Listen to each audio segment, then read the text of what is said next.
यहां पर देखिए, ये जो तस्वीर आपको दिखाई दे रही है और ये जो टेक्स्ट आपको दिखाई दे रहा है, ये दोनों बहुत महत्वपूर्ण है। एसआईटी ने अपनी जांच प्रिलिमिनरी इंक्वायरी पूरी की और उन्होंने एसीएस होम को राज्य के ये रिपोर्ट दी है। अब ये जो राज्य के एसीएस होम हैं, ये असल में एक्स ऑफिशियो मेंबर भी हैं राम मंदिर ट्रस्ट के। ये भी एक महत्वपूर्ण एंगल है। तो यहां पर आप वो तस्वीर देख रहे हैं और यहां वो सवाल जो उठ रहा है कि जांच हो गई, लेकिन इससे लीपापोती होगी या इसके बाद मामला आगे बढ़ेगा और जो गुनहगार हैं उनको सजा मिलेगी? लीपापोती भर होगी, ऐसा होगा, ऐसा दिखाया जाएगा कि जांच हो रही है, चीजें हो रही हैं और इसमें काम आगे बढ़ाया जा रहा है, सिर्फ इतना ही?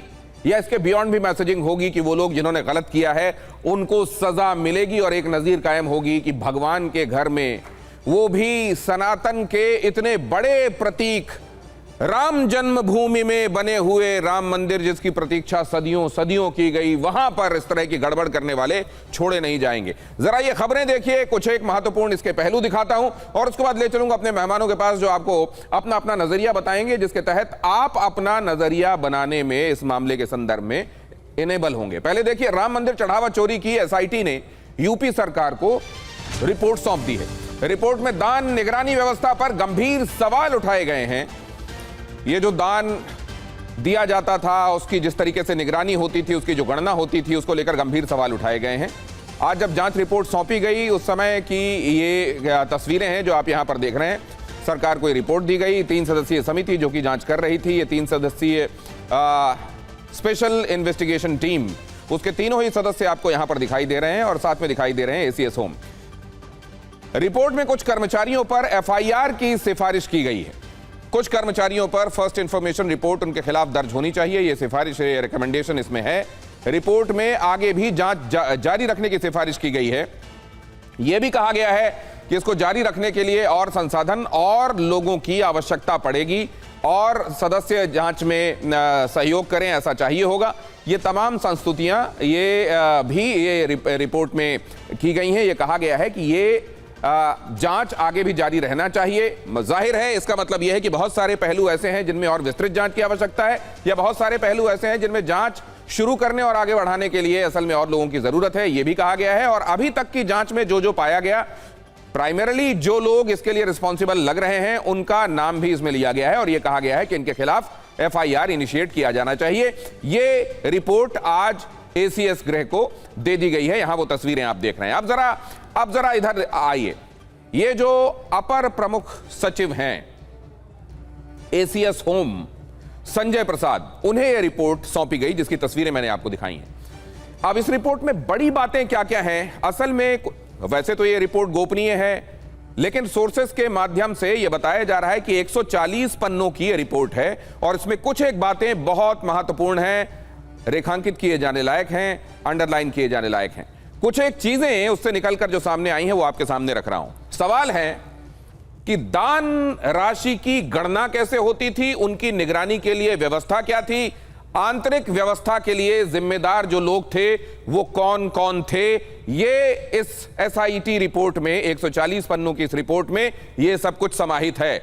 गणना कर्मियों का चुनाव कैसे किया जाता था, ट्रस्ट सदस्य गणना कर्मियों के बीच में कनेक्शन था या नहीं था, और अगर कनेक्शन था तो किस तरीके का था, यह भी इसमें समाहित है।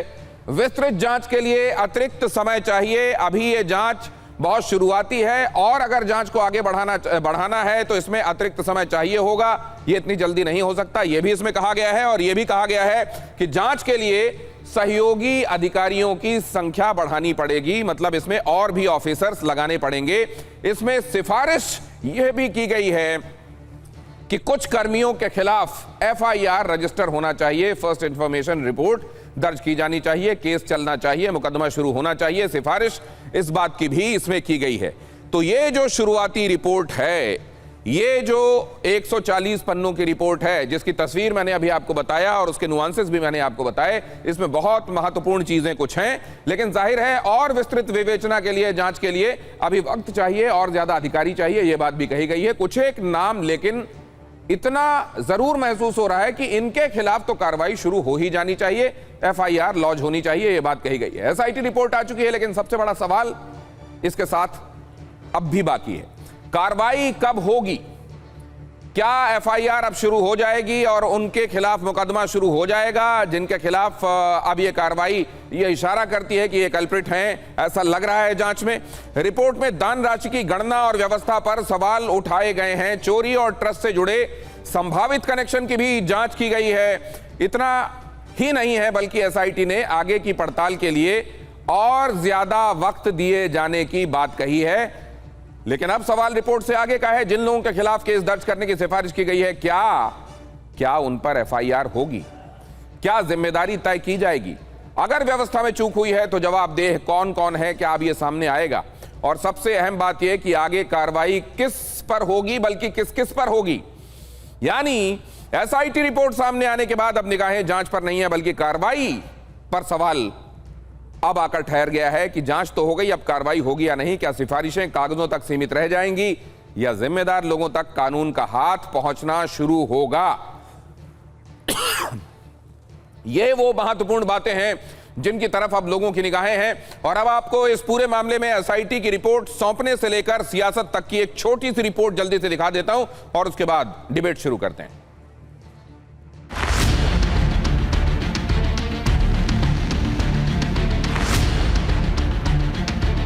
एसआईटी की रिपोर्ट आज हमने अपर मुख्य सचिव गृह महोदय को सौंपी है।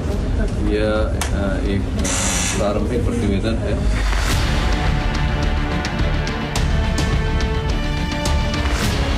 एसआईटी तो जहाँ भी सरकार की कमियां होती हैं, जहाँ सरकार फंसती है वहाँ एसआईटी बना देती है। जैसे राम मंदिर में बना दिया एसआईटी, बिना एफआईआर के एसआईटी बना दिया और एसआईटी ने रिपोर्ट भी सौंप दिया जाके।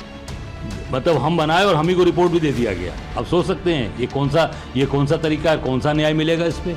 इससे साबित होता है कि एसआईटी बनाना केवल लोगों को भ्रमित करना और लोगों का एक माइंड वॉश करना।